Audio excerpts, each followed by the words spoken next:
Kus meister tab tutti?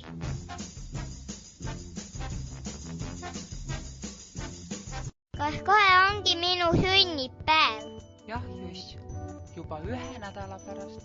Ma juba nii ootan. Mida sa siis täpselt ootad? No et mida ma kingiks saan.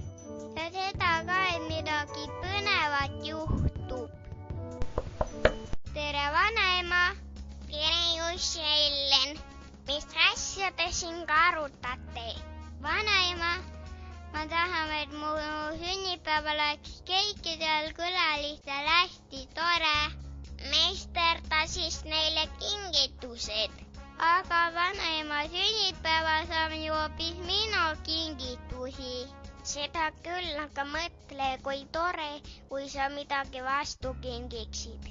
Jah, aga ma ei oska midagi meisterdada. Mis sa arvad, kui meisterdaksime tuti?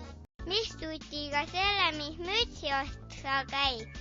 Selle jah, kas sul pappi on? Kas see tühi saapakarp sobib? Sobib küll. Ja nüüd on vaja kruusi, pliiatsit, kääre ja midagi väikest ning ümmargust. Kohe toom. Kas mänguauto kumm kõlbab?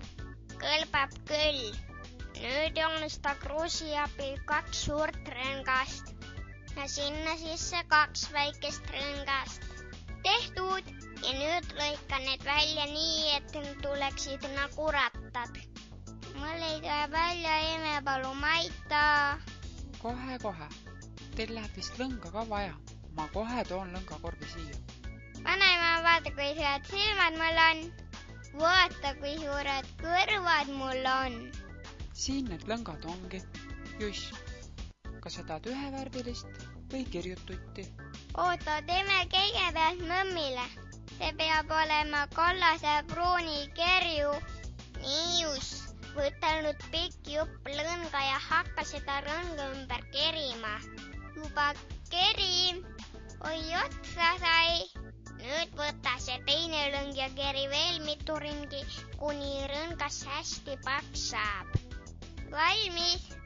Nii, nüüd tuleb see lõng 2 rõnga vahelt katki lõigata. Ja siit vahelt 1 lõngatükiga kõvasti kinni siduda. Kas nüüd saigi see tust valmis? Jah, nüüd on valmis. Nii, vahva. Ma lähen nüüd kokku, mitu tutti tahab veel teha. Elas kord 1 muinasjutt sai läbi. Järgmises osas.